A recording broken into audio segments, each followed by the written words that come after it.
Hey folks, welcome back to another video. You join me wandering up to do a little scramble in the Ogwen Valley on the Carnedai side.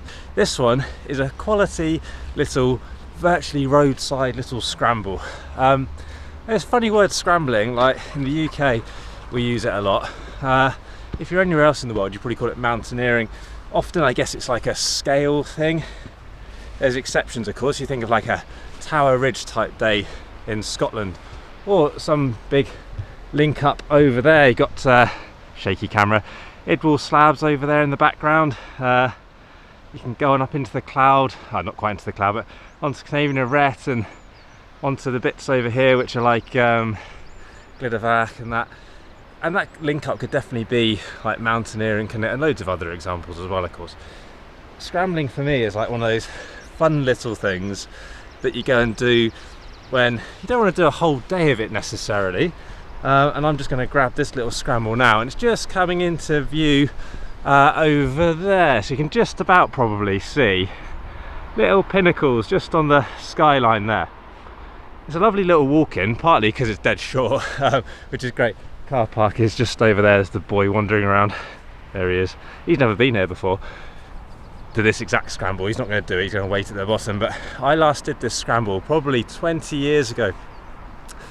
When I first moved up to North Wales, I kind of ticked my way through a book by Stevie Ashton's Scrambles in Snowdonia, and it's just a great way to explore loads of mountainous terrain without just sort of plodding along. I mean, I love just plodding up some hills every now and then, but I love it even more when you're using your hands and you're on the rock and you're scrambling around and having to use your brain. It's a bit more cerebral in that sense, a bit more thought required.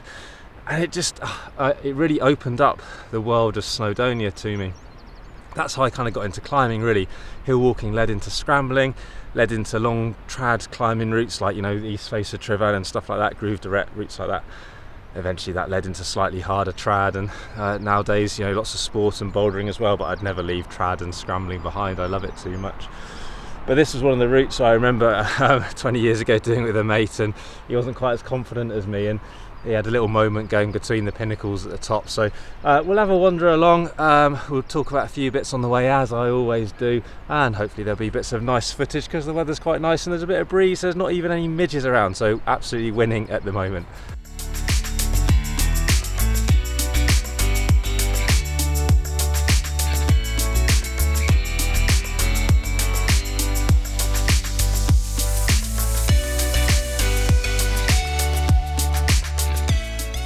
Over the last 20 years I've forgotten what a nice walk in that is. It's lovely coming along there. The heather's in, got flowers on it, there's loads of heath bedstraw out, some stone crop, some noisy sheep. I don't think you'll be able to see him or her, just up there hiding in the bushes making a right racket.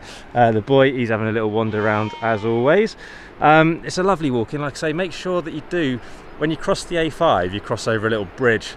Have a look under that bridge because it's stunning down there. I think I've got some footage of it. It's well worth a little look. If you're going to come and do this scramble, the key really is to find, there's a dry stone wall there, and that's where you cut in onto the ridge and then up and down. You can join it a bit earlier down there somewhere just out of sight, but then it's just sort of heathery walking to get to the same spot really, so it's not much better or worse for that matter really. You just follow a bit of path along the bottom parallel to the road really, and when you spot the ridge just sort of head on up and you can't miss it, just make your own path really. I'm going to go up there then and join the ridge itself for the good bit, so I guess you'll join me on the rocky stuff in a minute.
Well, there you go folks, I hope you've enjoyed a bit of footage of me plodding my way up Pinnacle Ridge. Grade 2 scramble, super short walk in.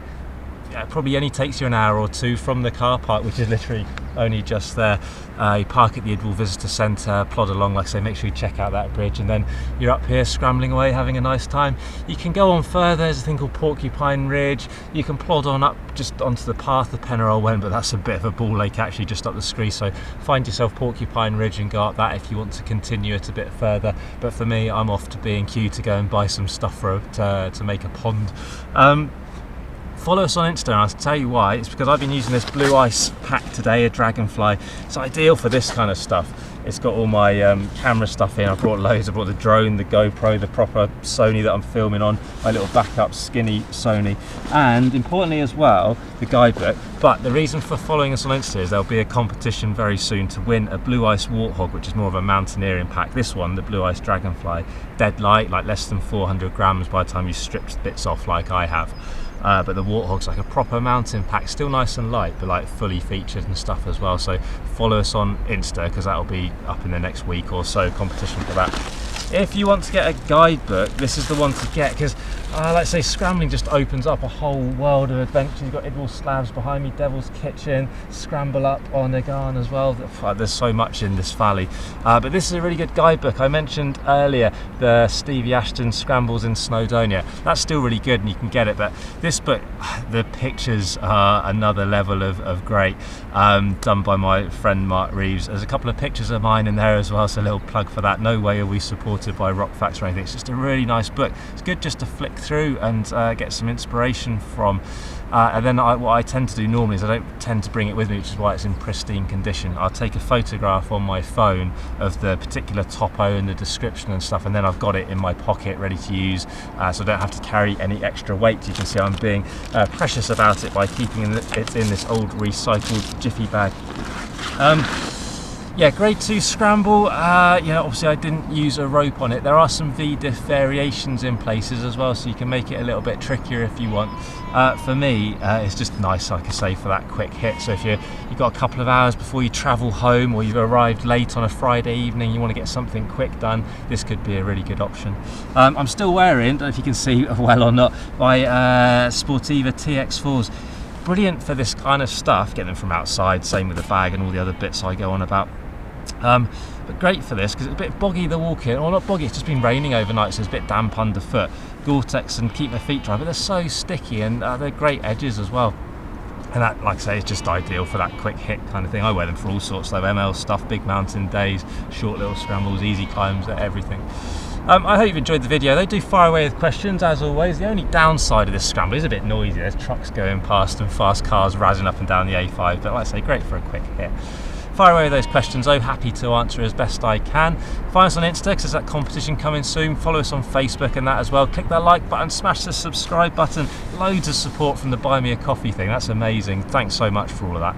I bang on about it all the time, but I'm so appreciative of it, it's crazy. Like I say, fire away those questions, but other than that, thanks very much for watching. More videos coming up very soon.